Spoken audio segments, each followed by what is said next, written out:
What happens when one of America's most trusted journalists squares off with one of the world's most polarizing royals beneath the dim glow of the NBC nightly news studio lights? A conversation meant to illuminate quickly devolves into a battle of pride, sarcasm, and simmering frustration. Meghan Markle entered the studio poised to steer the narrative. Lester Holt welcomed her with his signature professionalism, but within minutes the polite facade cracked. What began as a calm exchange spiraled into a verbal duel so charged that even the silence between their words felt electric. The set was stripped down. No audience, no applause. Just two chairs under focused lighting, the rest of the room swallowed in darkness. The atmosphere was thick with expectation. Holt, dressed in his usual dark suit, stood to greet her. "Meghan, thank you for joining us tonight," he said, with the warmth that has earned him the trust of millions. Meghan stepped into the light, posture sharp, chin raised. She offered a small, polished smile. "It's always enlightening to be invited to these things," she replied, her tone edged, already defensive. They sat. The cameras tightened. For a heartbeat, it felt as if time itself was holding still. "You've built quite a life here in America since stepping away from the royal family," Holt began gently. "How has the adjustment been for you?" A simple question, but Meghan's eyes flashed. "Adjustment? Lester, I didn't come here to adjust. I came here to live freely. There's nothing to adjust to when you've finally stopped suffocating. Maybe people should stop framing my life as survival and start seeing it as me finally being who I've always been." Holt absorbed the jab without flinching. "I see. Still, many are curious about the differences. Leaving an institution as old as the monarchy, then creating an independent life here." Meghan tilted her head, lips curling into a faint smirk. "Why does it always come back to the monarchy? I walked away. Yet here we are, still obsessed with it. Perhaps the media should evolve, Lester." The temperature in the studio seemed to drop. "Fair enough," Holt said evenly. "Let's turn to your family. You and Prince Harry are raising your children in California. How has parenthood shaped your perspective?" Meghan laughed, not with amusement, but dismissal. "Parenthood is parenthood. Do you want the fairy tale version? The picture-perfect royal soundbite? Because if that's what you're fishing for, you won't find it here. My children don't exist for public consumption. They're my children. Period." Her words landed like a slap. Holt's jaw tightened, but his voice remained steady. "Understood. Let's move forward. Many Americans are fascinated not just by your current life, but by what you left behind. Do you think, in hindsight, you underestimated the weight of marrying into such an institution?" Meghan froze, then smiled. A brittle, tight smile. "Underestimate? No, I knew exactly what I was getting into. The problem wasn't me underestimating. It was everyone else underestimating me. Do you see the difference?" Her voice sharpened, daring him to disagree. Holt nodded calmly. "I do understand. The reason I ask is," she cut him off, "because it's easier to paint me as naive, to believe I wasn't strong enough. That's the narrative people cling to, that I was fragile. But I wasn't. I'm not." The silence that followed was heavy. Holt adjusted his glasses, his tone now firmer. "Thank you for clarifying." The conversation, once respectful, had morphed into a clash. Less an interview, more a sparring match. The studio lights hummed overhead, casting their glow on a set that now felt more like a ring than a stage. And this was only the beginning. Leaning forward, Holt steadied his voice. "I appreciate your perspective, Meghan. Let me ask you something more personal. Your relationship with Harry, how do you both balance public scrutiny with private life? How do you support each other through it all?" It was a softer question, intended to ease the tension, but Meghan's lips curled again into that rehearsed smirk, signaling the storm was far from over. Support. "Lester, do you think we sit around needing pep talks like some reality TV couple? Harry and I don't need to balance anything. We're not amateurs at life. People underestimate us constantly, as if we're barely holding it together. It's assaulting, really." Lester adjusted his glasses, nodding slowly, letting her words hang in the air before speaking again. I didn't mean to suggest anything of the sort.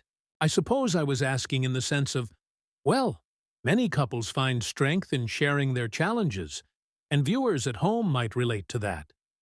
Meghan leaned back, crossing her arms, her tone sharpened. Viewers at home. Lester, I didn't come here to give a self-help seminar. My marriage isn't a public case study. Harry and I don't exist for other people to relate to. We live our lives, and if people can't understand that, that's their issue, not mine. The atmosphere in the studio thickened. The black backdrop seemed to close in, amplifying every word, every pause. Lester glanced down at his notes again, but this time his movements were slower, heavier. He was aware now that every question risked being turned into a sparring match. Still, he pressed on with professionalism. Let's talk about the broader picture then. You've spoken openly about your feelings toward the monarchy. Many people are curious. When you look back, what do you think about the institution you left behind? Meghan's eyes narrowed. Her voice carried an icy edge. The monarchy. Always back to the monarchy. You know what I think, Lester? I think it's outdated, antiquated, a gilded cage for everyone inside it. And the funny thing, people worship it as though it's sacred, as though it represents something divine. But really, it's theater, a grand performance that eats people alive. Lester stayed quiet, his face calm, but his fingers tapped ever so slightly against his notepad. He had handled presidents, dictators, and CEOs who tried to intimidate him. Yet Meghan's dismissive tone carried a different weight, less political, more personal. Some would argue, he replied carefully, that while flawed, the monarchy holds cultural and historical significance. Do you feel any sense of responsibility for how your departure was perceived?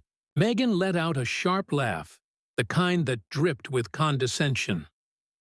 Responsibility. Lester, I'm not responsible for people's fantasies. If the world wants to cling to a crumbling institution, that's their business. My only responsibility is to myself and my family. If that makes me the villain in their story, so be it. Lester tilted his head slightly, his eyes narrowing just a fraction. The tension between them was undeniable now.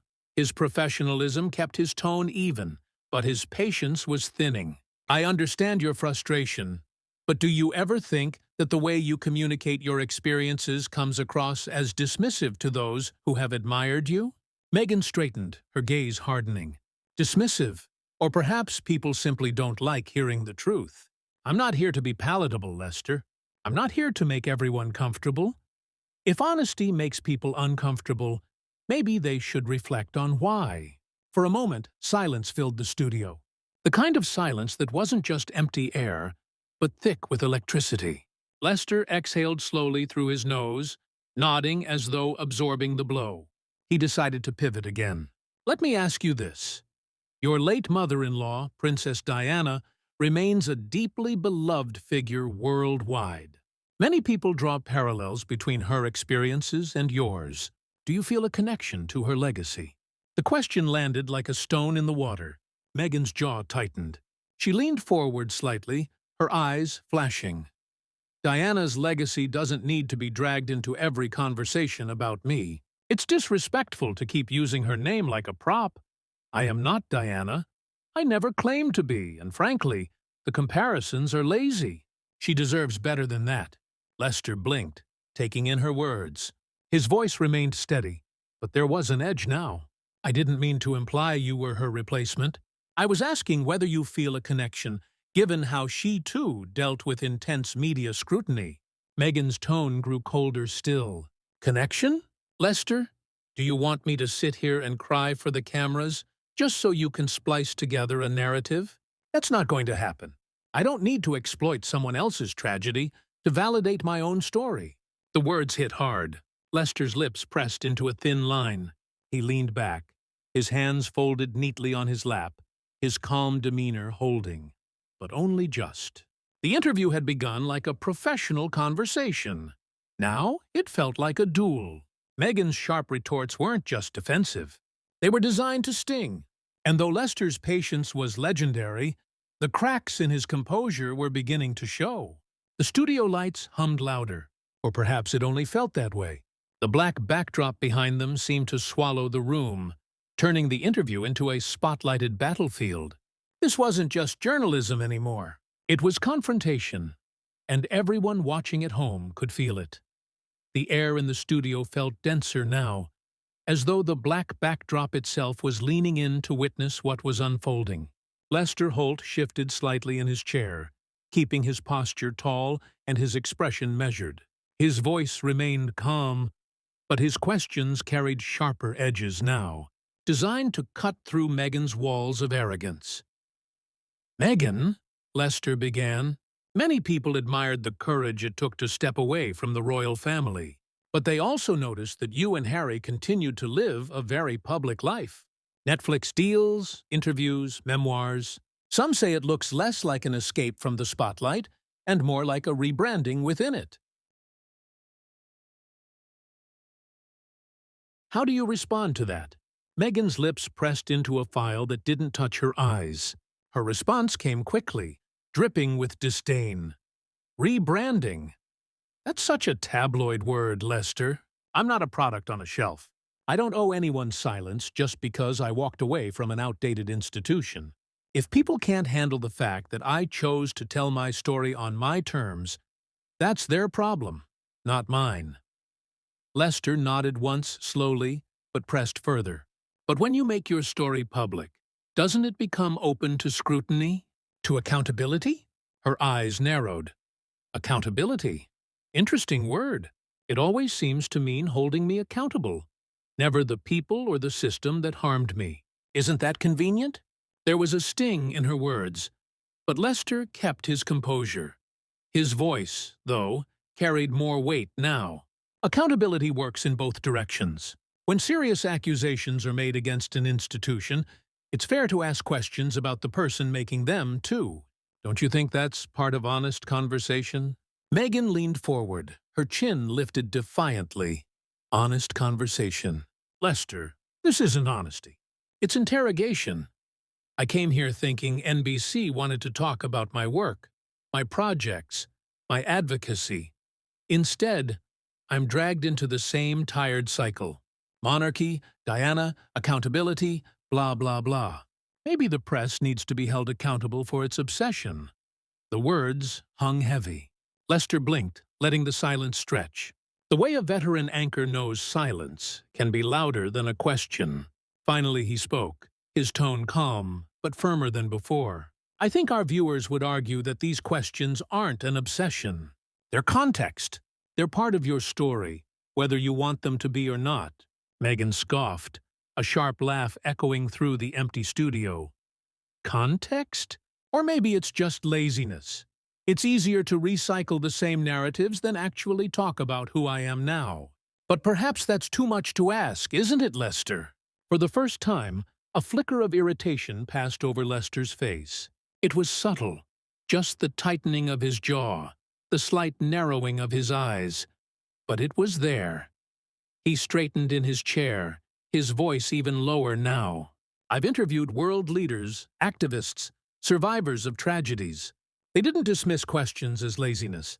They engaged, they shared, they recognized the value of dialogue. That's what this platform is for."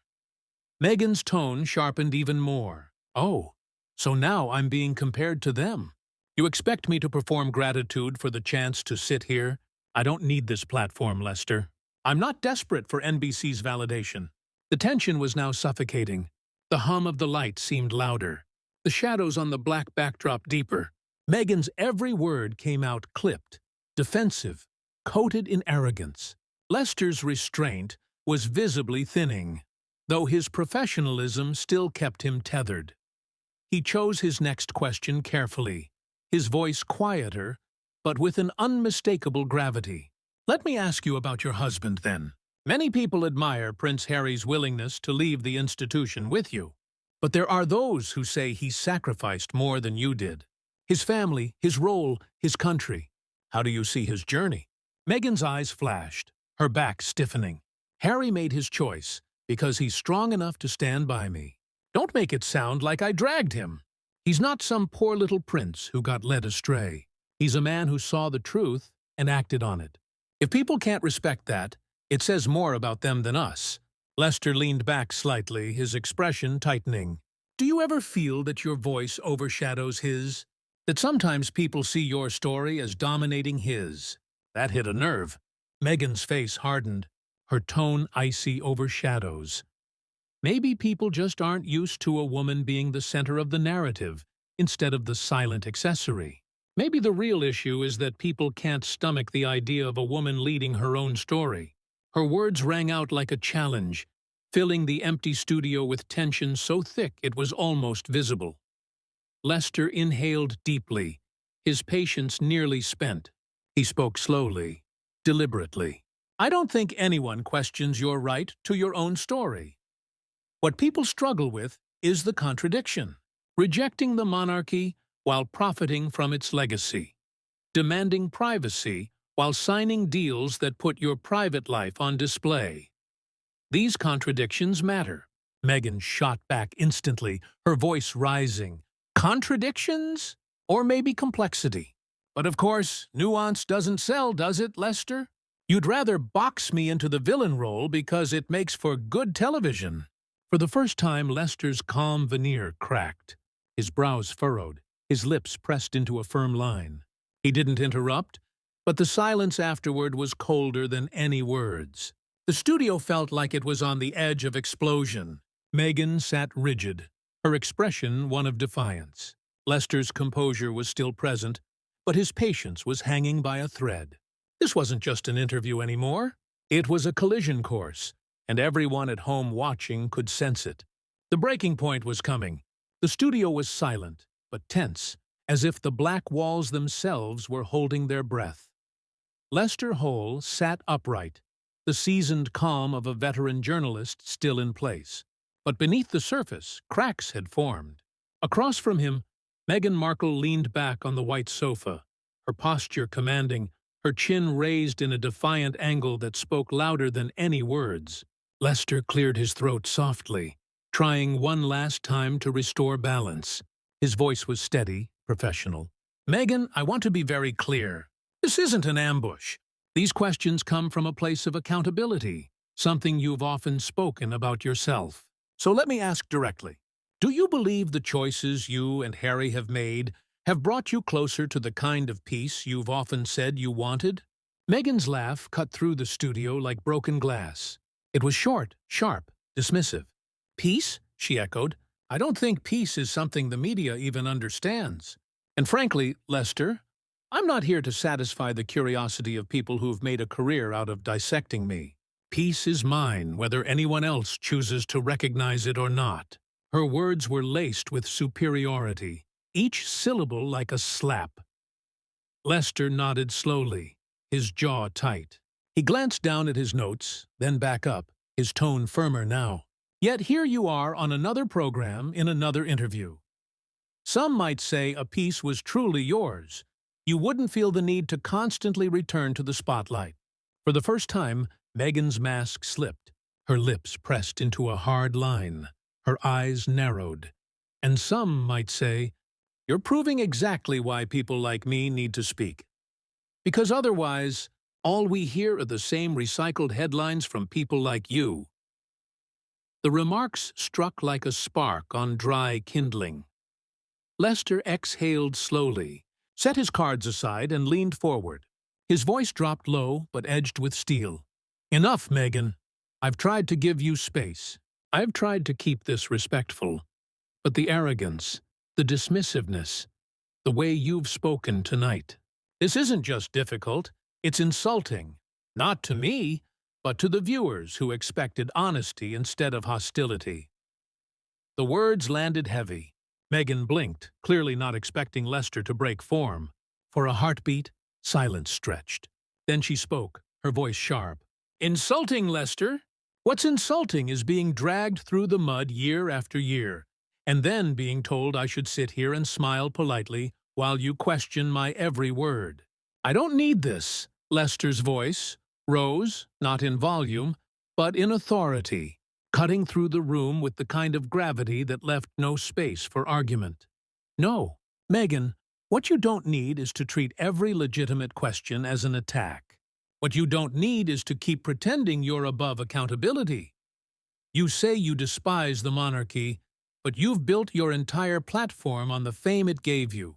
You say you want privacy, but you sign multi-million-dollar deals to put your life on display. That isn't courage. That isn't authenticity. That's hypocrisy. Meghan froze, her face pale under the studio lights. For once, she didn't have a quick comeback. Her lips parted, but no words came. Lester pressed on, his tone unwavering. You talk about truth, about standing in your power. But the truth is, without Harry, without that royal title you claim to despise, you wouldn't be sitting in that chair. You've acted tonight, not as a leader, not as an advocate, but as a spoiled child who thinks the world owes her difference. And Meghan, it doesn't. The studio silence was deafening. The hum of the lights seemed louder, the black backdrop darker. Meghan's eyes widened, stunned. She gripped the edge of the sofa, her composure cracking in real time. You can't speak to me like that," she whispered, her voice trembling. Lester didn't flinch. "I just did, and I did it because the viewers deserve honesty. This interview cannot continue. Not like this. You've disrespected the platform, the conversation, and, frankly, yourself." Meghan stood abruptly, her blazer falling back against her shoulders. She gathered her things with jerky movements, her face flushed with indignation. "Fine," she snapped, her voice breaking. "If this is what you wanted, congratulations. I won't sit here and be humiliated." Her heels clicked sharply against the studio floor as she strode toward the exit. The cameras followed until the director hastily cut away. The sound of the door closing reverberated like a gavel, ending a trial. Lester remained seated, exhaling slowly, his face calm once more. He turned to the camera, his voice somber, measured. "Ladies and gentlemen, I owe you an apology. What you just witnessed is not what we intended. This was meant to be a conversation, a chance for Meghan to share her perspective. Instead, it became something else entirely. And for that, I regret how it ended. Sometimes, no matter how much patience you bring, respect must flow both ways. Tonight, it didn't." He paused, letting his words sink in, then offered the faintest shake of his head. "We'll be right back." The screen faded to black, but the moment was already etched in history, an interview that would be replayed, dissected, and remembered not for insight, but for implosion. Meghan had walked out, but the weight of Lester's words lingered long after. If you enjoyed this dramatic story, don't forget to like the video, subscribe to the channel, and hit the so you never miss the next explosive interview breakdown. Your support keeps these stories